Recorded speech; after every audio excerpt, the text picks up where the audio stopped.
Good afternoon, welcome to SSL 24/7's presentation on what makes your security tick. My name is Matthew Walsh and I will be your speaker today. We're going to cover off a few things. Firstly, encryption, what it is, when it was started.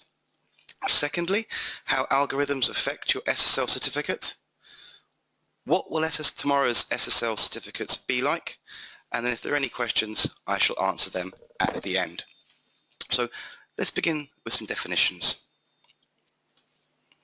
What is cryptography? Cryptography is transferring information into forms that are either impossible or unfeasible for unauthorized parties to replicate or undo. What is a cipher? Ciphers replace pieces of information with other pieces of information that are only known to the sender or the receiver. For example, substituting the letter A with the number 26, the letter B with the number 25, the letter C with the number 24, and so on. Encryption is the process of disguising information or data so that it is unintelligible to unauthorized parties. If we look at this through the years, the ancient Egyptians used hieroglyphics, symbols, to denote stories and communicate pieces of information so that other parties wouldn't necessarily be able to intercept or understand. The Romans also had a way of changing their own alphabet, moving the letter A for the letter B, the letter B for the letter C, the letter C for the letter D, and so on and so forth.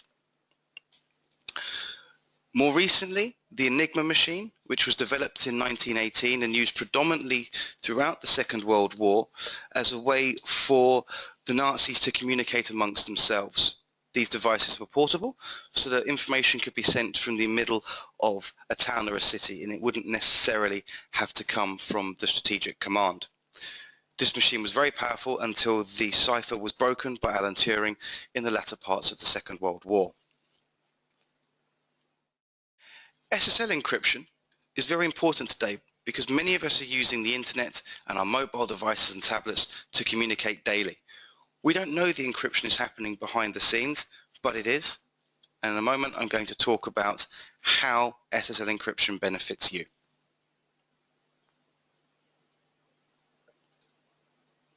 So what is SSL? SSL is a standard security technology that effectively encrypts the data between a server and a browser.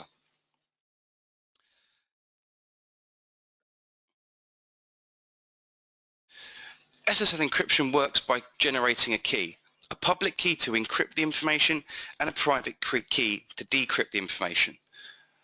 And SSL encryption should be used or can be used for any kinds of communication, exchanges of information or transactions.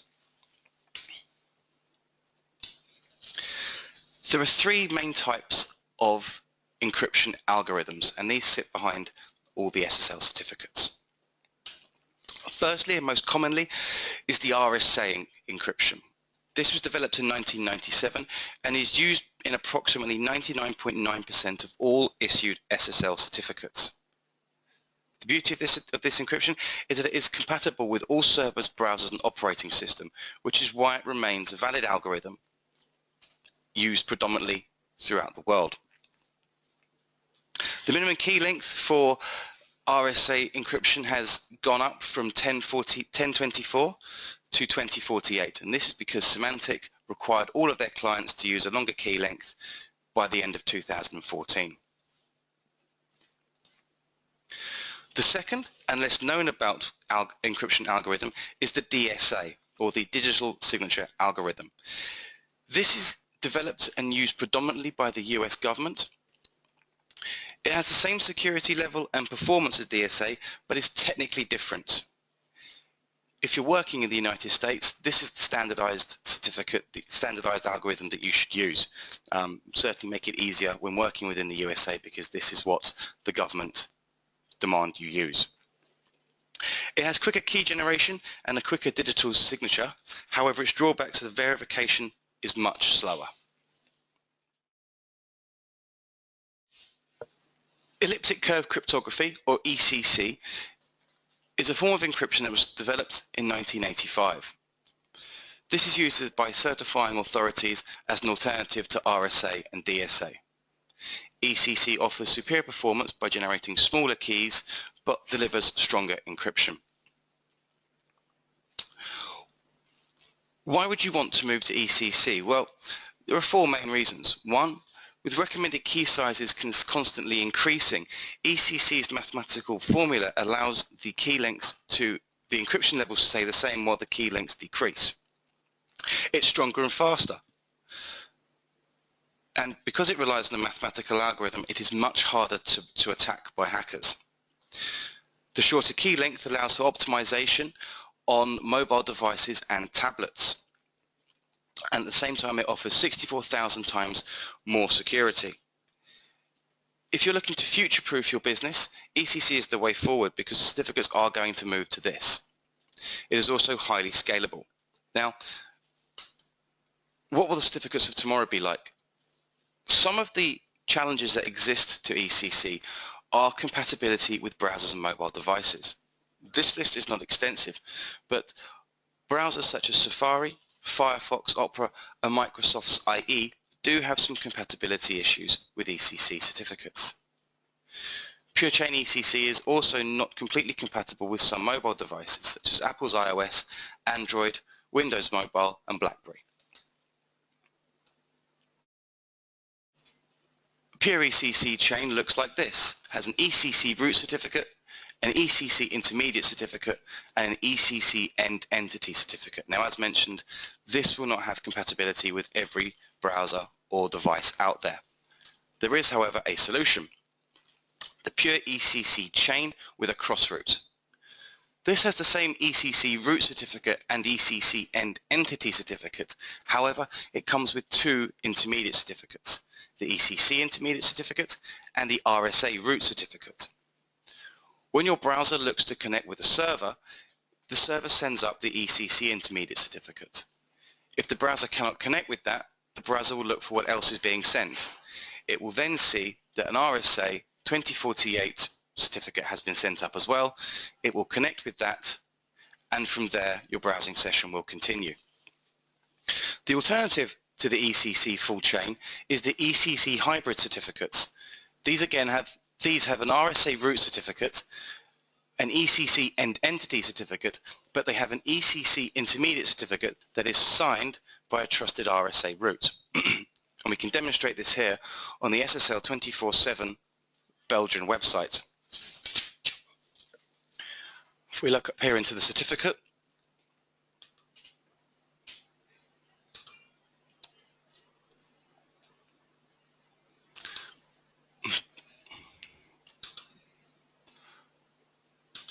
the root certificate is SHA-1 RSA. The intermediate certificate is SHA-2 to SHA-256 and ECC 256 down here in the public key.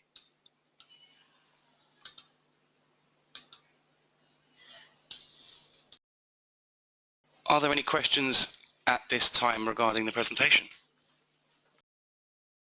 The first question here is from Daniel, and Daniel asks, do I need ECC even if people don't use mobiles on my website?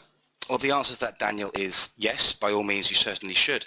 The ECC, as mentioned, is stronger, it is faster, it is future-proofed, and if you then want to use, if you wish to have people using their mobiles on your website, because it's future-proofed, it's also optimized for mobile devices as well. So yes, there's absolutely no problem with moving this way at this time. There's another question here from Dipali. Is there a difference between generating CSRs for RSA and ECC certificates? There is a slight difference. It requires a little bit more technical know-how. I believe we have your email address, and so I will arrange for an email with the guides to be sent out to you.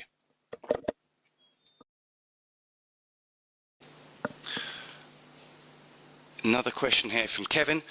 What's the difference between hybrid certificates and cross-route certificates.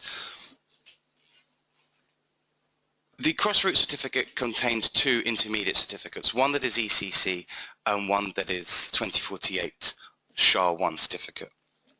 The browser initially looks to connect with the ECC certificate.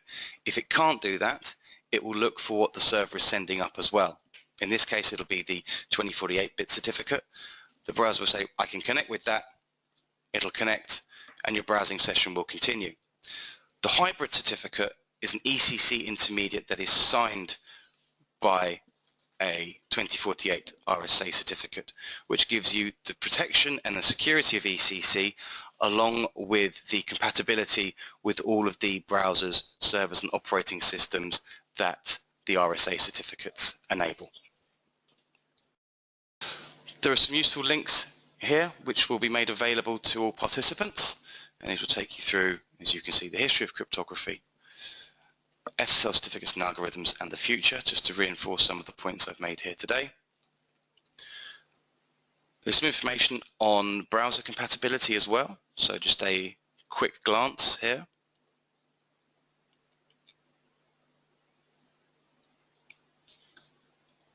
And as well some server compatibility information here as well. And as I said, this information we've made available to all participants.